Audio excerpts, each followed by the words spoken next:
Right, Steve, we're at the Pristine House now. We've come over from Mill Bay to the Pristine House behind St Andrews.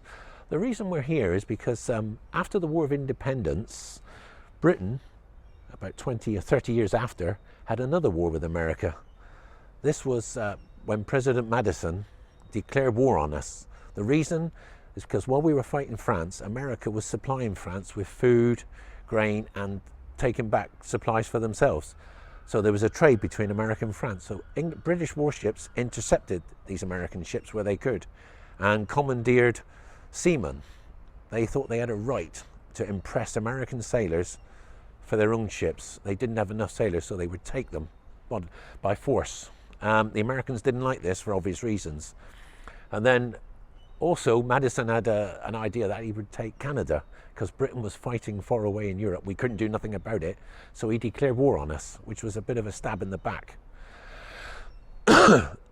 We couldn't reinforce Canada very much. We sent some troops over, but we were unable to send large quantities of troops because we were fighting in Spain, fighting Napoleon. The Americans failed to take Canada. There was a lot of fighting around the St. Lawrence Seaway, the waterway, the river, around Niagara, Fort Detroit, all those areas. The Americans did not, they burnt York. That was about as far as it went. So that fizzled out towards the end of 1813-14. When Napoleon abdicated in 1814, Britain was much relieved and could send reinforcements, send another fleet out, which they did. Now, they sent a fleet under a man called General Ross, the army side of it, and Admiral Cochrane to take Washington, the American capital, which was only a town of about 8,000 people. The British landed near Washington, about 21 miles away, marched to the city when a sniper shot General Ross's horse. Ross was infuriated by this, went to the White House, which had been abandoned. Washington was abandoned by most of the Americans, and there was a hot meal set up. So they enjoyed the hot meal, then they let their men pillage and burn the White House.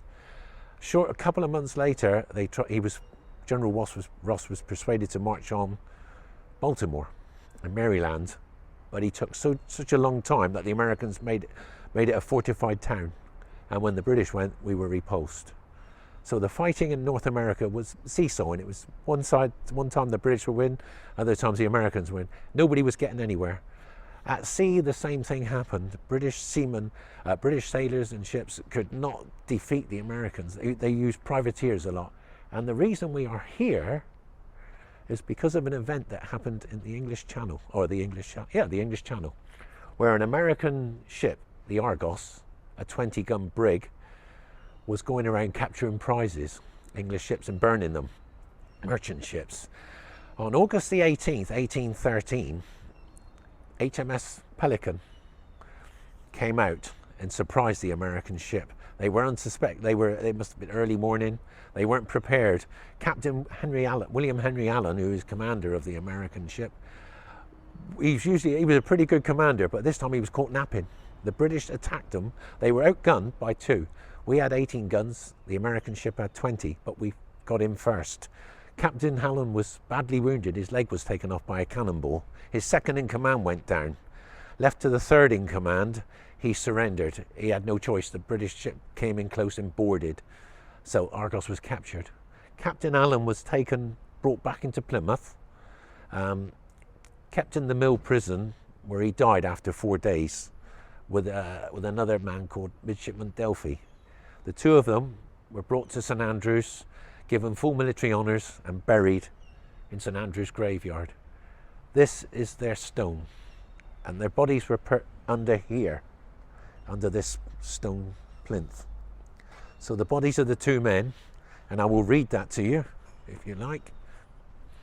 What it says, the stone is weathered away, but it actually said, sacred to the memory of William Henry Allen, Esquire, aged 27, late commander of the United States brig Argos, who died August the 18th, 1813, in consequence of a wound received in action with HM brig Pelican, August 14th, 1813.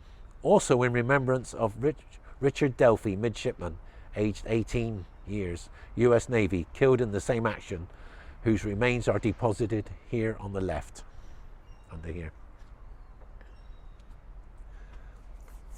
This is the original here. That's the original stone monument.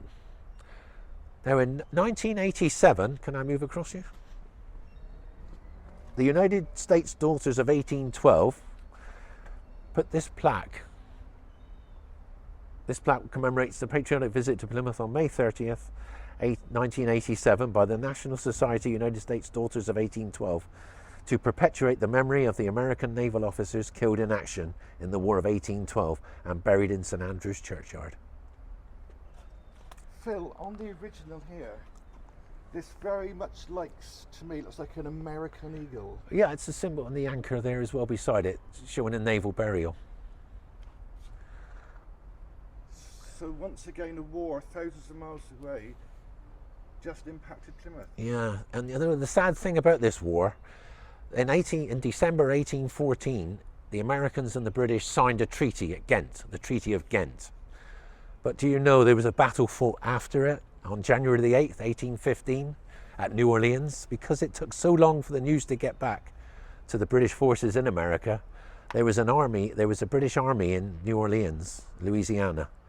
And they decided to attack General Andrew Jackson, who became president shortly after that. He defended New Orleans, and the British marched up and were slaughtered in the last battle of the war of 1812 to 14. And it should never have happened because the war was over, the treaty was signed, and a lot of soldiers died needlessly after the war was over. Thank you, Phil. You're welcome, Steve.